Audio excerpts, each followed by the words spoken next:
guys? It is RSC6414 here, back with another video. This time I'm reviewing WWE Monday Night Raw.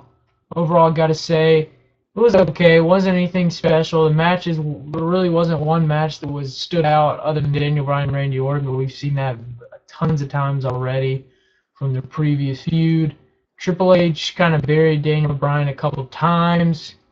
Nothing, nothing new really. Triple H, everybody get the shovel, start digging some holes. But nothing now, just whatever. But let's go ahead and get to the review. The first thing we had was Triple H coming out to start off the show. He basically was talking about what happened last week at the end of Raw. He basically said he's gotten Triple H to get in the ring again, and it was Daniel Bryan's fault, and he warned him.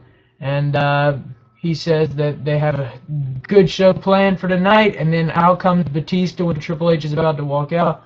Batista said he didn't come back for a triple threat at WrestleMania, and he sure as heck didn't come back to face a goat-faced troll for a championship shot. Triple H said, well, do you actually think Daniel Bryan's going to beat me then? Randy Orton comes out. He asks for a no disqualification match versus Daniel Bryan tonight. Triple H says okay, but Orton says he also agrees with Batista that he doesn't think that the goat-faced troll Daniel Bryan deserves a shot at the title either, a triple threat. Triple H gets pissed off. They start arguing. Triple H tries to break it up. He starts to leave. Batista's like, where are you going? Triple H gets pissed off again.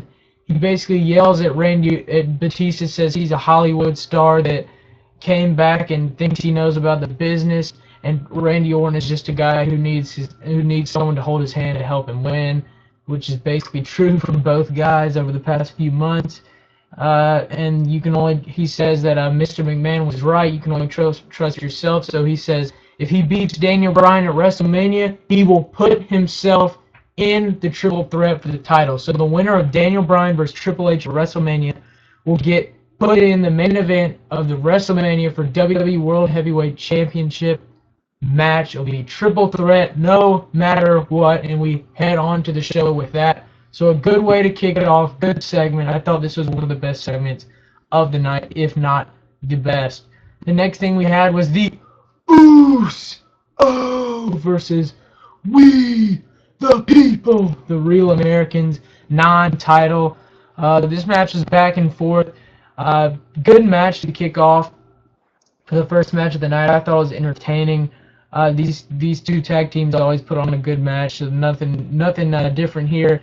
Jey Uso is going for the suicide dive on the outside. Cesaro gets up, hits the European uppercut on Jey Uso right before he hops over the rope. He's going like this. Cesaro just nails him with the European uppercut. Jey Uso falls back down on the mat. Cesaro comes in. He hits the neutralizer on Jey Uso for the 1, 2, 3, and Antonio Cesaro and Jack Swagger of the Real Americans pick up the win. Good match. Real Americans beat the tag team champions in a non-title shot, so it'll be interesting to see if they'll get that shot at the title. I'd kind of like to see the Usos and Real Americans feud. I think it'd be good. Just when you thought the Real Americans were about to split up, they'd win a big match like this, so who knows what'll happen. The next thing we have is Kane and Shield in the back. They're just talking about SmackDown, and then they just kind of come to a truce and agreement to let it all go. Hornswoggle comes out. He's passing out all this St. Patrick's Day stuff, and Bad News Bear comes up. He says from his little thing, he says he has some bad news, and all of the people will spend the holiday getting drunk and puking before waking up the next morning and realize that they've done all kinds of horrible things. And that leads us into the St. Patrick's Day brawl, Sheamus versus Titus O'Neil. This match was Hornswoggle's in Sheamus' corner. This match was back and forth. Christian was at the announce table as a guest commentator. Back and forth. Eventually Sheamus would hit the bro kick on Titus O'Neil for the 1, 2, 3. Sheamus would defeat Titus O'Neil, and Christian would attack Sheamus after the match. He'd eventually hit the kill switch on the outside ringside, and he basically just beat the crap out of Sheamus, hit the kill switch, and then basically walk away on top. So it looks like Sheamus and Christian is still going on. This feud needs to stop. Please stop. I mean, goodness, how many matches have we seen from these guys to begin with? And then you have this match, and then you're going to continue the feud by having Christian attack Sheamus for like the 4th time in a week, in like 2 weeks. What the fuck, WWE? I mean, seriously. We've seen this match numerous times. I really don't want to see it again. Nothing against these guys. They put on some good matches when they face each other. But, I mean, they need to stop. Excuse me for my language. But, yeah, I try to keep it PG. But I guess that failed that time. The next time the next match we have, or the next segment we have Cena. He comes out with the mic in his hand, comes out to the ring. He says he doesn't admit this often, and he rarely is, but he's afraid of Bray Wyatt, and he's scared that the fans are listening to him. He says he's going to do his best to overcome and destroy Bray Wyatt at WrestleMania, but he doesn't know how he's going to do it. Then Bray Wyatt appears on the Titantron with Luke Harper and Eric Rowan in the background. Bray Wyatt has a Cena shirt and some armbands on. He says he could be Cena and get the fans to adore him and live with a plastic girlfriend in a castle, talking about total divas. He says, Bray Wyatt says he doesn't care if he leaves WrestleMania alive, but he is going to take Cena with him. And he just tells Cena to watch his back and basically just tells Cena, great promo, great segment. I really enjoyed this. I thought this was another good segment here, and it delivered. Good way to progress the feud between Cena and Bray Wyatt leading up to WrestleMania 30 in 20 days. And I will be there in New Orleans watching it live, and I'll probably do a review after in the hotel room or something. I haven't figured that out yet, though. But the next match we had was Randy Orton, the WWE World Heavyweight Champion, versus Daniel Bryan in a no disqualification match. That means everything's basically allowed. No one can get disqualified. But this match was pretty good, even though we've seen it numerous times, just like Christian and Sheamus I was talking about earlier. These two feuded last year around. Ever since Triple H screwed Daniel Bryan over at SummerSlam, Randy Orton cashed in, they feuded. Then the feud ends, and now we're back with this again. But this match was good, even though we've seen it too many times, in my opinion. But it was pretty good for what it was worth. Back and forth action. Orton looks like he's setting up for the RKO. And then out of nowhere, Batista, who reportedly left the building earlier on tonight, comes out of nowhere, spears Randy Orton in the middle of the ring. Daniel Bryan hits the running knee on Batista, and then he pins Randy Orton for the 1, 2, 3, and Daniel Bryan defeats Randy Orton here with a little help from Batista. Good match. Good way to end the match. Still kind of feuding Batista, Orton, and Bryan. I really do think Daniel Bryan will beat Triple H at Mania. And it'll be Daniel Bryan versus Randy Orton versus Batista. Triple threat for the WWE World Heavyweight Championship. The main event of WrestleMania 30. Next thing we had was Paul Heyman. He basically comes out talking about, with a mic, stands on the entrance ramp. He just talks about Brock Lesnar and Undertaker's match at Mania. He says basically the same thing he said last week. He tells Undertaker to not get in the ring. Undertaker was not on tonight's Raw. He says that Undertaker should be scared because Brock Lesnar will end the streak, and that's basically all he really said. He said the Taker's streak should rest in peace. The next thing we had was Stephanie McMahon talking to Triple H backstage. She was telling Triple H he should go out and talk to Bryan. Triple H says not to worry, that he just wants, and Stephanie McMahon is worried about what will happen to their family when he's on the road as champion, talking about Daniel Bryan. Triple H tries to reassure her, but she storms off. The next thing we have was Fandango versus Goldust singles action. This match lasted longer than I thought. You had Cody Rhodes in Goldust corner. Back and forth match.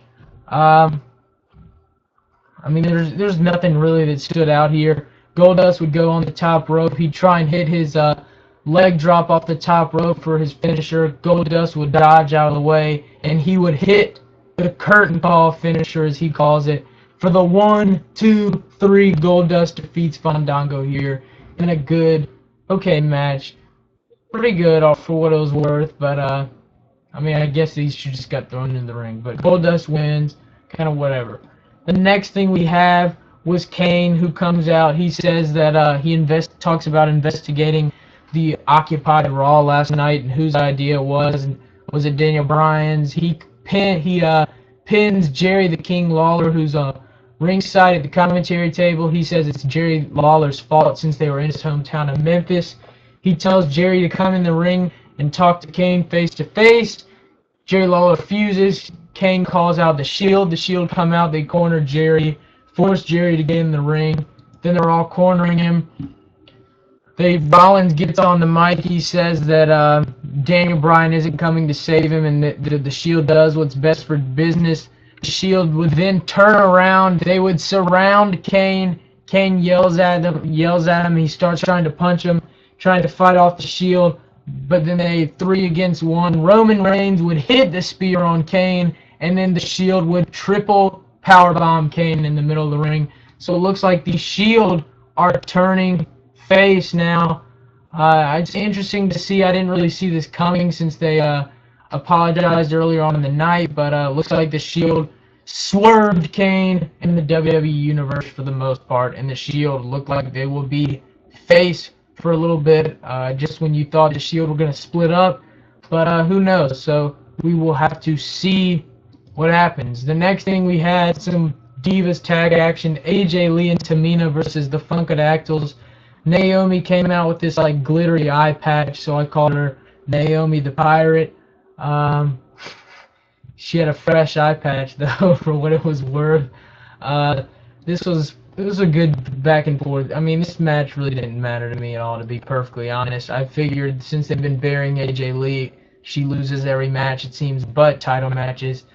Naomi would eventually hit the basically the moonsault off the top of, not the moonsault, but she'd hit like Rob Van Dam, John Morrison's kind of Starship Pain-esque kind of move off the top rope onto AJ. She'd pin AJ for the 1, 2, 3. Cameron and Naomi, the Funkadactyls, defeat AJ and Tamina in it was alright match, whatever.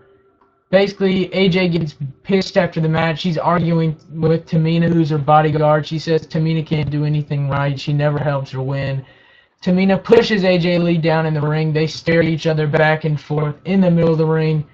And after that, that's basically it. So it looks like we'll be seeing the end of AJ Lee and Tamina as a tandem / bodyguard for AJ Lee. So who knows what AJ is going to do, but she's the longest Divas champion, so I see her dropping the title very soon, if not at WrestleMania. Then the Hall of Fame announcement gets made. The next inductee into the Hall of Fame is none other than Mr. T. If you remember, he was in WrestleMania 1 in tag team action with Hulk Hogan, taking on Roddy Piper, and tag partner, and this was a cool induction for what it was worth. It made sense in my opinion. I wasn't like marking out, but it was pretty cool. I thought he deserved it. So congratulations, Mr. T, on being inducted into the 2014 WWE Hall of Fame. Well deserved. And then we have Big E, The Big Show, Dolph Ziggler and Mark Henry versus Ryback, Alberto Del Rio, and Damien Sandow, 4-on-4 tag team action. Basically, they all hit their finishing moves. They take out one member and the next member and the next member and the next member. It leaves Big Show and Damien Sandow, the two legal men, in the ring. Damien Sandow tries to push Big Show. Big Show grabs Sandow by the neck and choke slams Damien Sandow for the 1, 2, 3. Big Show gets the winning pin here on Sandow. And Big E, Big Show, and Dolph Ziggler and Mark Henry defeat Ryback, Kurt Saxel, Del Rio, and Sandow. Good 4-on-4 tag match for what it's worth. They just put these guys in a match probably because they had nothing better for them tonight. So who knows what'll happen. I hope Del Rio and Sandow can get another push. It'd be nice. Ryback, so I really wouldn't mind seeing them as tag team champs, but they keep getting buried, losing to teams like basically everybody. But The next match we had Bray Wyatt versus Kofi Kingston in singles action. Bray Wyatt squashes Kofi Kingston.